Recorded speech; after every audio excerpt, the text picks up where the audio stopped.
It all begins in the church, specifically the Catholic Church. By it, we mean the needed stability of a society.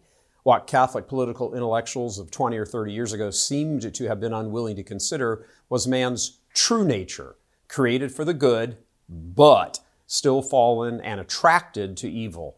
That tension, because each is true, requires a delicate balancing in the day-to-day, especially the day-to-day of politics.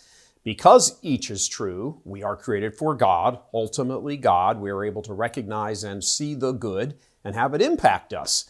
A puppy, who doesn't smile when they see a puppy? A child's laugh, a beautiful sunrise. Those things appeal to us interiorly because we're created for them to appeal to us.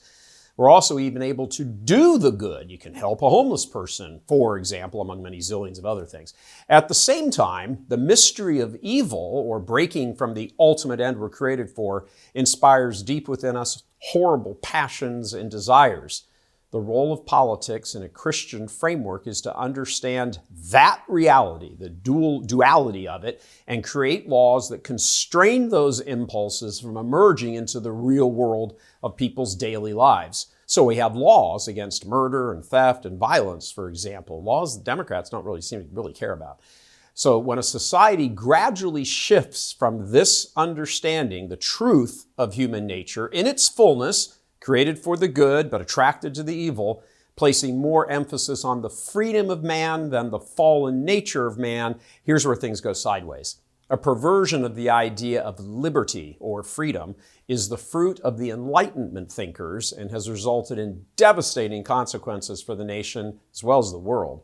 The politics of the nation have steered onto an off-ramp where freedom is now redefined to mean freedom to do instead of freedom for.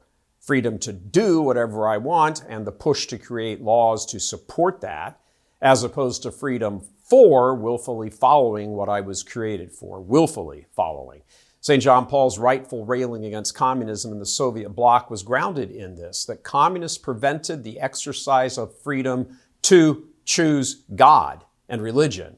But in the West, another understanding of freedom, the Enlightenment notion, was well on its way to being established.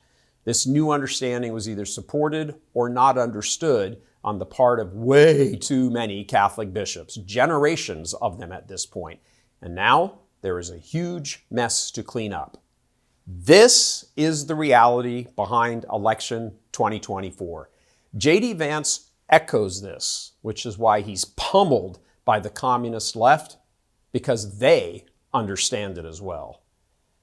God love you. I'm Gary Michael Voris.